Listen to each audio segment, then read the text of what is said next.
glad you said this wasn't a Magic stream. Actually, if we look at... Hold on.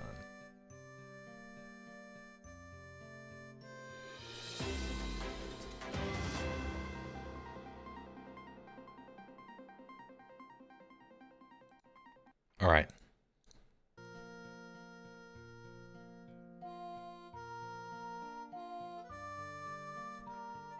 Announcements in Discord. All right. We live. Get in here. AOS News. We did that. Tier list roundup. Doing that. Magic. Magic detected. Let's go. All right. Anyway, Commander, EDH. Dual lands. Tier list. S tier is 100%. You use it in every deck of those colors. Always. The only reason you would not do that is if you are poor. Or maybe you're running Cody or some nonsense, right?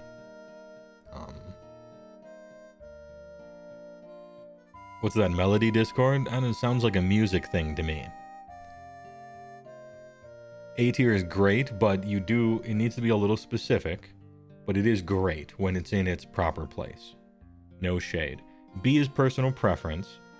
There's not a strong argument for it to be amazing, but you can do good work with it, and I consider it like a pet unit or a pet card or something. C is very rarely would you ever play it, or you are poor, and so you're using trash that sucks. And then F is literally never, not even if you were poor. It's just a bad card. As with all Magic the Gathering, there's a time and place for every card, but some of them are just bad. With proxies, all things are possible. Yeah, you can always just make your own. It's not a tournament. Anything that is a dual land or a channel land is 100%. Everything else is crap. You are close to what this will end up being, Carrion Lich. Hey, well, you had a Magic the Gathering focused but general game design question. Is Magic getting too complex for new players compared to yesteryear? No. It is unequivocally more complicated than it's ever been. But remember when World of Warcraft came out? And the pinnacle of skill in an MMO was using the mouse to move around instead of the arrow keys. And nowadays, people are just better at video games.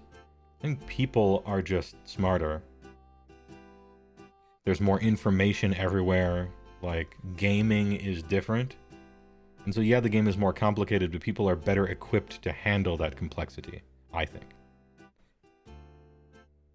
Also, with a game like Magic, you can't put the cat back into the bag, right? Especially for eternal formats. You're just always going to have more cards. Every year, you have more cards and more mechanics. And so the only trajectory is towards more complexity because of just a numbers game. And that's fine, I think.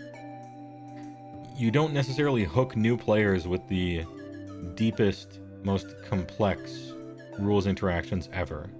You hook new players with the art and the emergent flavor lore kind of stuff and the simple ways of playing before you see the rest of the iceberg, I think.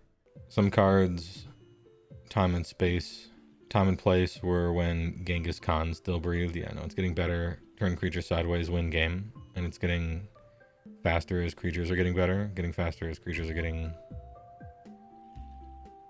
I think it is...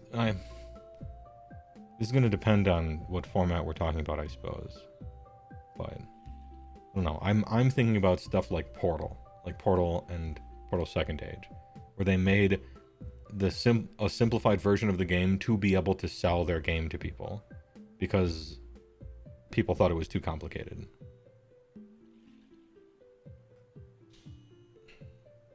Is Magic not slowly transforming into the Fortnite of card games with all those other franchise-themed cards? Yes. And it's absolutely disgusting and destroys the...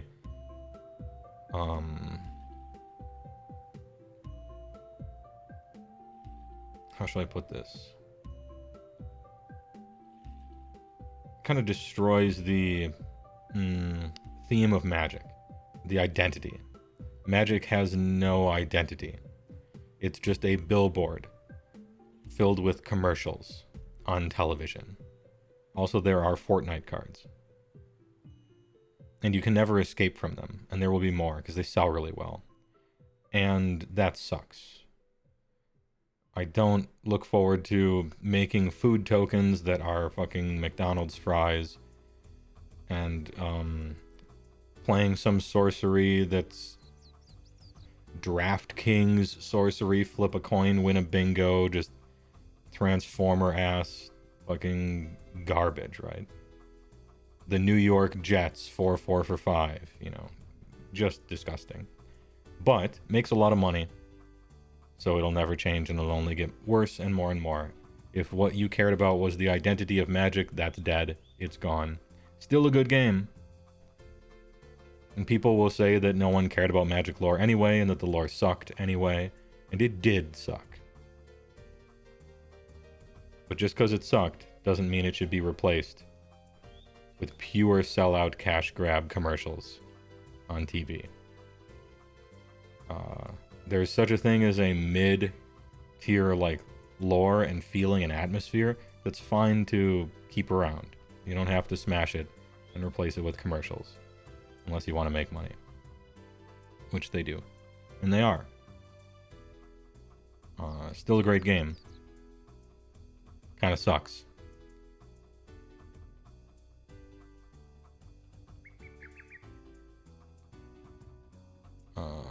You have still the starter deck box with 2 decks that you bought 26 years ago. Cool.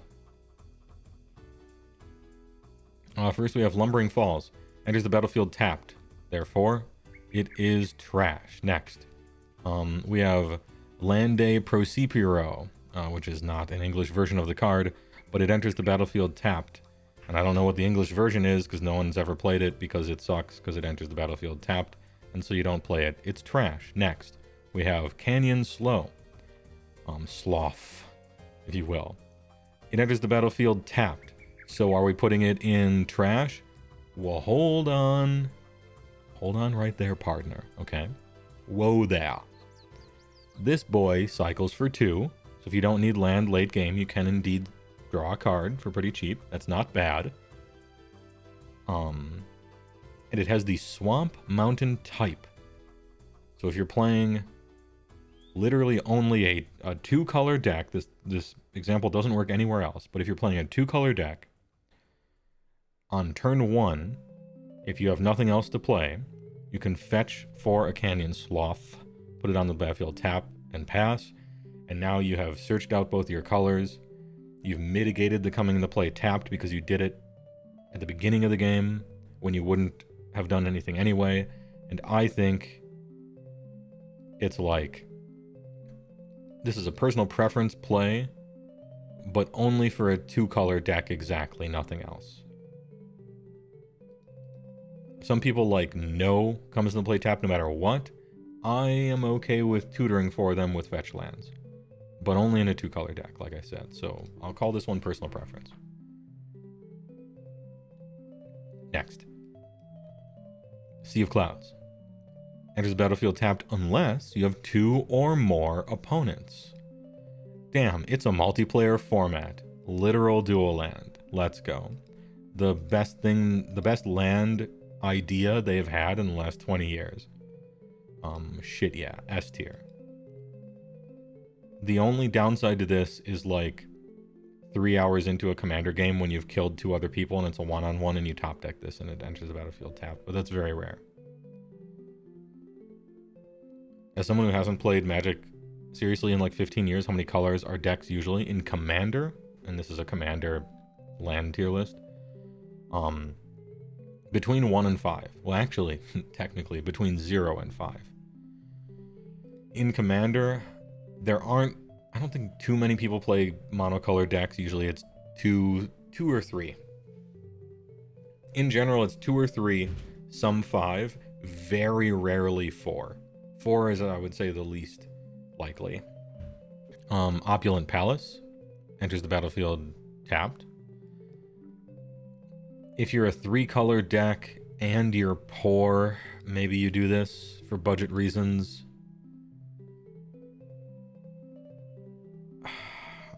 I still think probably just never, though.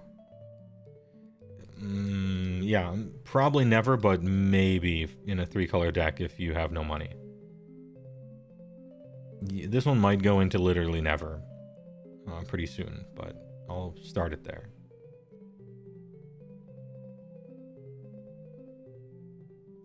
Those are trash. Triomes aren't that expensive. Yeah, but if you're in a 3-color deck, you play 1 Triome and then what, right? I mean, you probably still don't use Opulent Palace. I wouldn't. And if I wouldn't, then I guess we have to be honest. Temple of Melody enters the battlefield tapped. When it enters the battlefield, scry 1. Literally never. Yes, it lets you scry. I don't care. It enters tapped. It is trash. Next.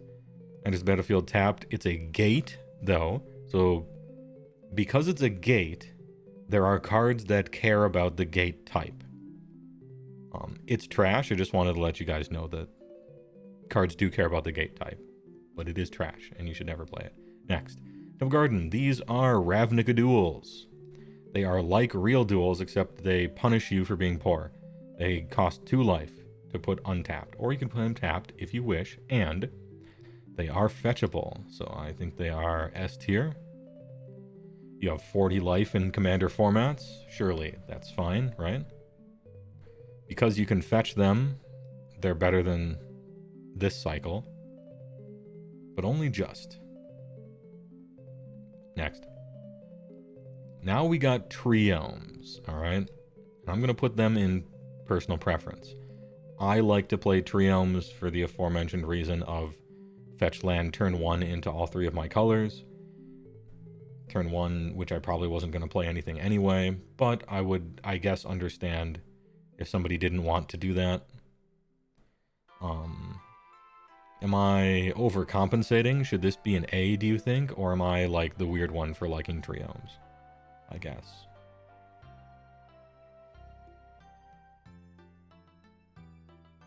Fetchable is fine. So this is like great but specific. You need to have fetches, you need to be in those colors. The cycling aspect of it is honestly rare, not used very often. I do cycle them every once in a while, but not too much. You don't want to play too many of them, right? In like a 4-color deck or 5-color or something, but I actually do. Mana Confluence. Taps for any color. In CEDH, all these City of Brass lands are S tier. In like 6 or 7 out of 10 Commander, these lands are like honestly like kind of bad. Yeah, you only have you have 40 life in Commander, but a great deal of your lands hurting you every single time you tap them really actually starts to add up. And so I tend not to like them too much. I think they're personal preference.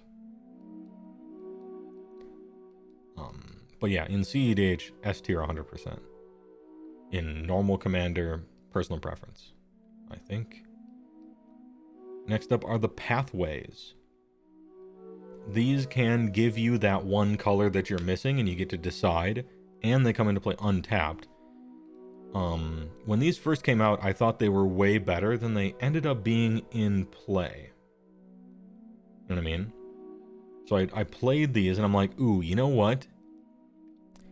It actually, okay, on the one turn where you need green, and now you finally have green, it's cool that you can play this for the green side instead of the blue side. But moving forward, as the game progresses, turn after turn, you really feel that this is not actually a dual land. You know, it's like, the fact that it's not tapping for both all the time does start to weigh on my conscience. So I'm going to put that in personal preference. If you're a 2-color deck, I mean, probably every time you play it. Maybe we say 2-color deck, like 2-color every time, I think. But they're not necessarily amazing. We have snow version of Cannon Sloth. And so it's the same thing. I'm going to put it above this, because even though Canyon Slough cycles, the fact that it is snow means you can grab it with into the north, and so you've unlocked a brand new 2-mana land tutor that can get a dual land. And so I think that's probably better. If you're not in green, then obviously you probably just want the cycling, but these are, you know, it's nice to be able to tutor for 2. Next up, Concealed Courtyard. I actually have a Concealed Courtyard in my collection, in my personal collection, that had a actually pretty common misprint at the time, which was black ink, kind of window cleanered down, is streaked down, you know? And it was extra funny because it was a concealed courtyard in which part of the card was concealed by ink. And it goes into the ironic collection. Anyway, here's the battlefield tapped unless you control 2 or fewer lands.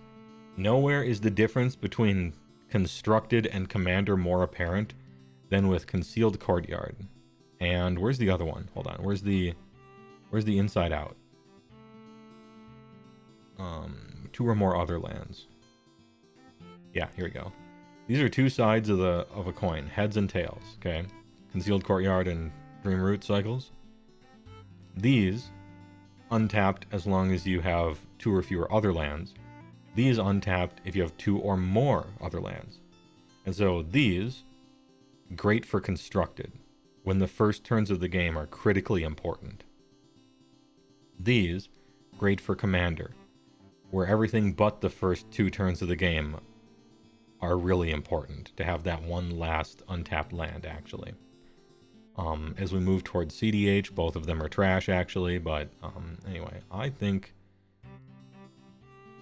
to me, the fast lands, I believe is what they were called, they're actual trash for commander. And Dreamroot Cascades are great. Draw one of these at any point in 3 hours instead of turn 1 or 2. And you're fine. And even on turn 1, you can put it out tapped, which is like kind of okay. I actually really like these. I think they're better than those. Arguably, I don't know. These are too similar. I like these. More likely to have more than 2 lands than less than 2 lands by a long shot, yes. And that's why it's trash. Next, Prismatic Vista. This is a fetch land except the bad version. It only gets basic lands. I don't know why you'd want to do that when you could get duels with everything else. So I'll say maybe budget. Like if you can't afford dual lands, maybe you play this. Or you're in some landfall monocolor deck and you ran out of green fetchables or something. It puts the land in the play untapped, which is nice.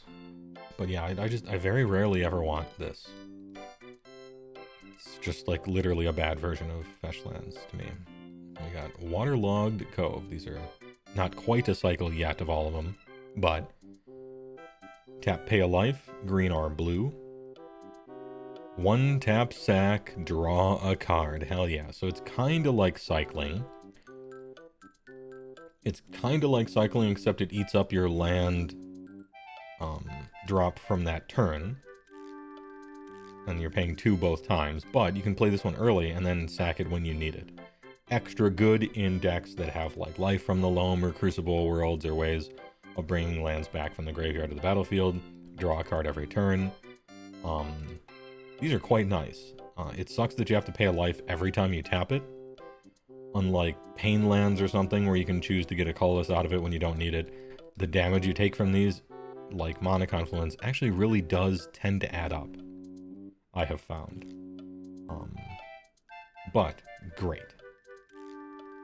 And yet they're great. Because all the stuff you can do with them. Next. Fetch lands. S tier. Pay a life, sack, search for a dual or triple land. Hell yeah, ultimate color fixing, it's so great. You should be playing, even in monocolor decks, you should be playing every one that even includes any of your colors at all. The only reason you wouldn't is because it's expensive. They're actually better than Ravnica duels. They're arguably better than the Ravnica duels themselves. Alright. So good. The difference between having access to all your colors on turn 2, 3, 4 in 2 or higher color decks is the difference between not having fun playing Magic and being able to use your cards. It's so important. It's critical importance. Now we have these. Okay. So they don't do anything, but if you pay 1 and tap them, it makes 2 different colors. So they can't tap themselves, they can only help you tap. And you can't get double blue, you can't get double black. These aren't the filter lands, it's just that too. This is like a signet, the signet cycle. And you all know my thoughts on the signets versus the talismans. Signets are kind of awkward, more than I'm okay with, and I generally don't even play them in 2-color decks. Similarly, for this, I would generally just not play this. But maybe it's my own biases taking over. I'm going to put it in the lowest, very rarely, or budget. I think these lands are awful. But it's not like they entered tapped or something, so there's that. Next, we got the bounce lands from original Ravnica. They enter tapped, and when they enter, you return a land to your hand, and then they can tap for 2.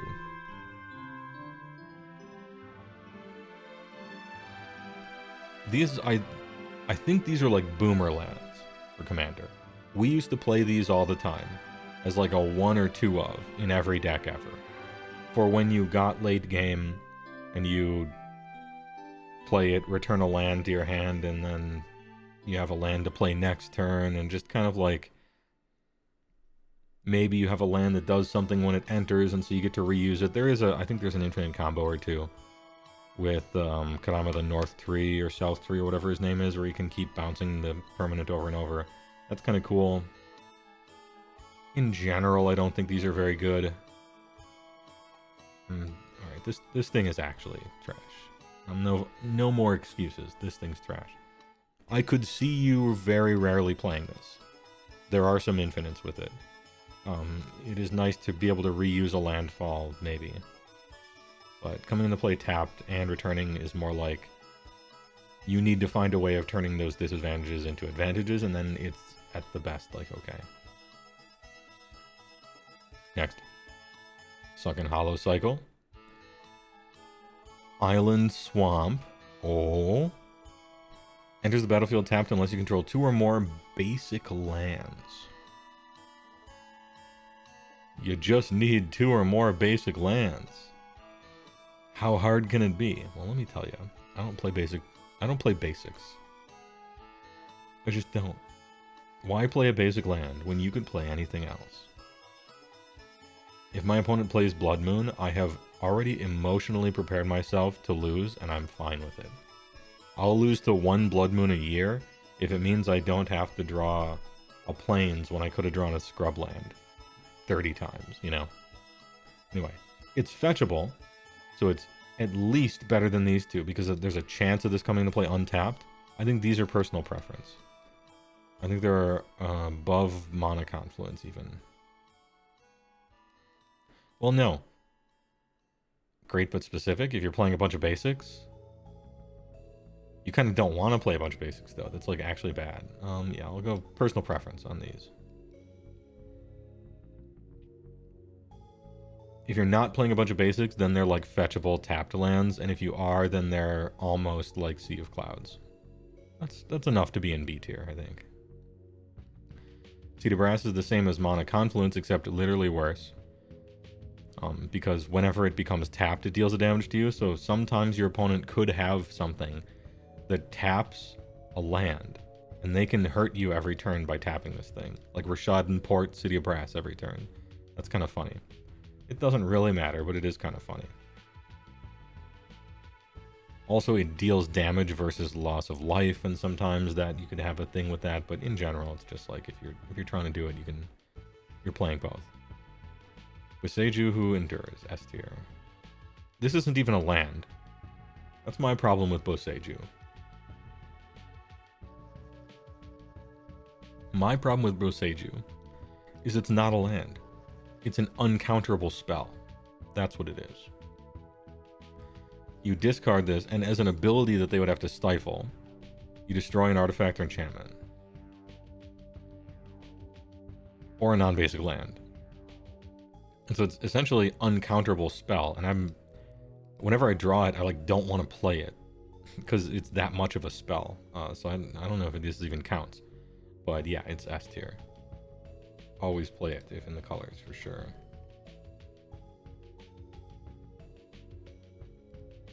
Next. Just dropped in. Is this for EDH? Yes, this is a commander land tier list. Command Tower. It's S tier. Let's go. I wish they would make a snow-covered command tower. There's nothing bad to say about it. It's great. There's like 2 decks in the universe where this card is unfortunate because it doesn't tap for any color. It's any color of your commander. So if you're playing like the Sisters play your opponent's cards thing, sometimes you can't tap this for red or whatever if you're not in it, but I don't even know if that exception is even worth mentioning. It's S tier. It's great. I wish they would reprint or print a version of it that's just like slightly different but functionally the same. Snow covered or something like that. Forbidden Orchard. Sorry. Forbidden Orchard is the one that creates a spirit. Exotic Orchard. Add 1 mana of any color that an opponent controls could produce. This is the command tower you have at home. It kind of randomly screws you, but you still play it every time. Bottom, it protects the S tier. Sometimes it screws you and you're annoyed, but it's still S tier and goes into every deck that isn't monocolor.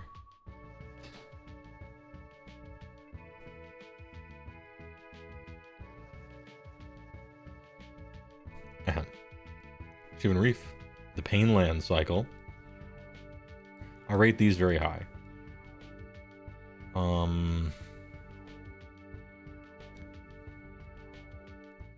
Probably higher than Dreamroot. But it's personal preference. This enters untapped. You can tap it for colored if you want, but if you don't need to, you can still tap it for colors, unlike these two. And what I've found is you can very often get away with not taking too much damage from this thing. Also, a source of actual colorless is nice. Some spells require that. Really like it. I don't think it's 100% auto-include, but in a 2-color deck, it for sure is. So, however you want to describe that. Next up. The Snarl lands. I don't think I recall what this is. As it enters the battlefield, you may reveal a mountain or plains from your hand. If you don't, it's tapped. Trash. Literally never play it. What a garbage. If your hand is terrible, it enters the battlefield untapped. Cool story, bro. Get out of here. Disgusting. Next. Oh, the original dual land cycle, but in gross card. Why didn't they show the original? Anyway, I say original, but fun fact, Volcanic Island was not in alpha. It's the only dual land that's only been printed once in Black Border as a real card. There was a mistake, and they didn't have Volcanic Island printed in alpha. It's only a beta card. Imagine. S tier. Better than Command Tower, probably, because there's more of them, and it's easy to search for them.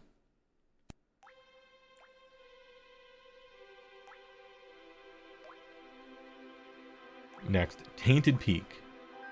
Tap for a colorless or black or red, activate only if you control a swamp. So a dual land is supposed to fix your colors. And there are combinations of colors you could have or not have where this just actually doesn't save you. And you're just still screwed. Like, you don't have a swamp, and you need black, and you top deck a black-red duel, and it actually doesn't work. That is unacceptable. I mean, maybe you'd play this.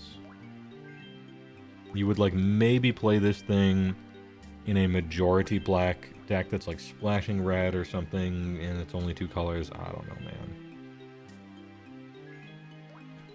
Maybe you would play this in a 5-color deck where every duel you get is a swamp.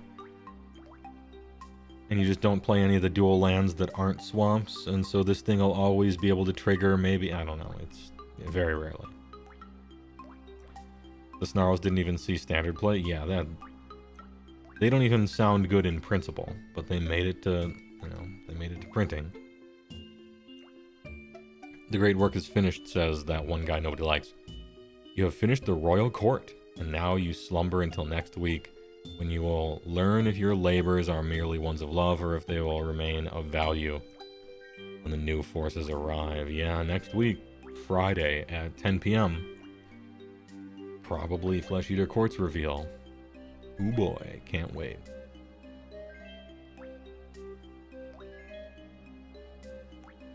Rootbound Crag enters tapped unless you control a mountain or a forest. These are great if you're playing with dual lands. If you're not playing with dual lands, these are trash. But if you're not playing with dual lands, you are trash. So what do you want? Great but specific. They're up there. They're up there. They're up there in A. Okay, let's revisit. S tier is the real duels, Command Tower, Misty Rainforest, the fake duels, the multiplayer duels, a literal magic card, not really even a land, and Hopium Copium, the second Command Tower.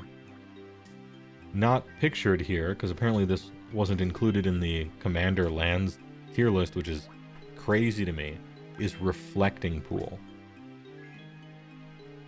Reflecting Pool, I don't know why it's not included. It should be. It's an S tier. It goes in every deck. Except monocolor, I guess.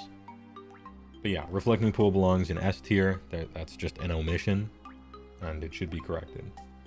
Also, Gemstone Caverns, which I would put in A as great but specific. You're only playing Gemstone Caverns if you're playing CDH. If you're not playing CDH, you would never play that.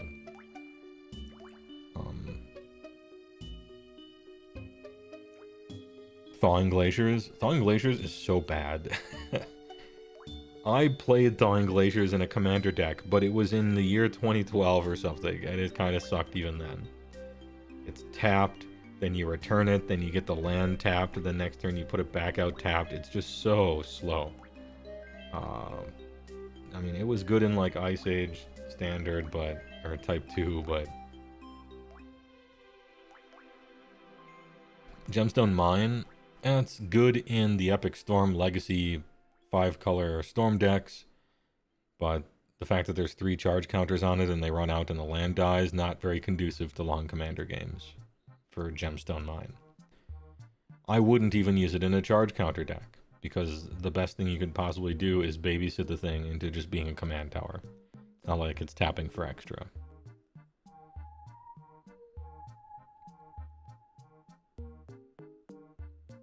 Reflecting Pool doesn't give you colors you don't already have. You personally dislike it. I personally love it. There's a lot of double blue I'm trying to tap for in my 5-color decks. Maybe that's a reason why I like it. But yeah. Then again, most of my decks are not made to like, ooh, I need to top deck a land and then I won't be color screwed anymore. Like, the whole deck is built around never being color screwed ever, but...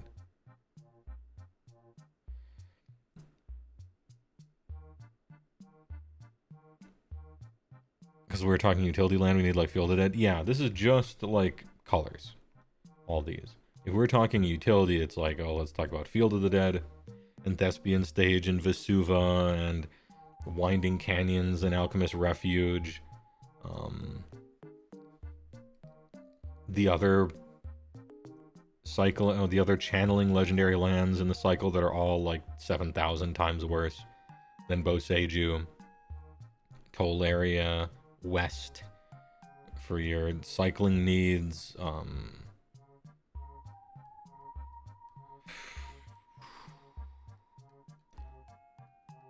What's the Academy one? Not a Darker Wastes. That's one of the Pain lands. The one that taps to put an artifact from your graveyard on top of your library. Bajuka Bog. Yavi Maya. Stuff like Cabal Coffers and Gaia's Cradle. Even though those are mana, I consider them more combos than anything, but sure.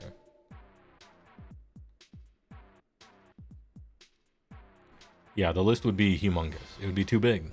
Couldn't even do anything with it. Well, we could. It would be fun, but... No, it taps and returns end of turn. You can untap it multiple times in the same turn and use it. Oh, okay. I had forgotten.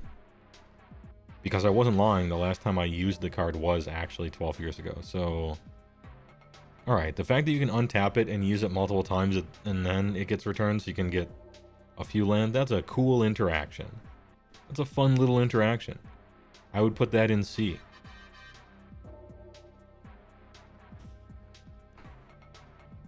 If you're in a little tappy, untappy, but it has to target a permanent, which is a little more rare, or a land, which is a lot less rare. But no, that's fun. That has become fun. Used to play Solidarity in Legacy. You fetch 10 lands in a turn with it. Oh, Enchantress. The funniest part about Solidarity to me is when it got matched up against Icarid and accidentally had like a 10-0 matchup against it. Where your opponent's like, you go first. And you're like, okay, Elephant Grass. And they're like, fuck. Oh no. So I can't just not cast any spells and swing with 2/2 black zombies, huh? And you're like, nope. By the way, I'm gonna draw 20 cards, and in exactly 3 turns, I'm gonna hard cast Emrakul. And then return him to my hand with oh, what's that card? Sarah's Sanctum is the one that taps for a white for every enchantment you control. What's the one that returns a legend to your hand? I forget. It's banned in Commander, rightly so. Caracas, that's it. That's it.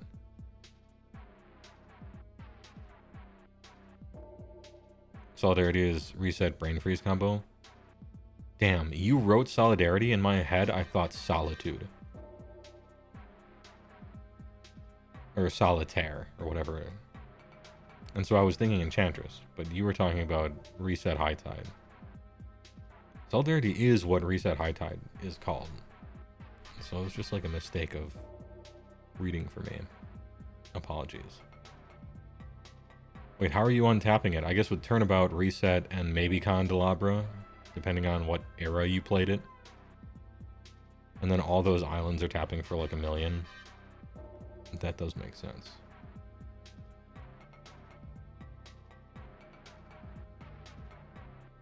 Actually can't remember if Solidarity plays Candelabra or not. Maybe it did or didn't, depending on who built it and what year it was happening. You'd wish for exiled cards at the time with Cunning Wish? Ah, okay. So that would be around the time that Future Sight came out-ish.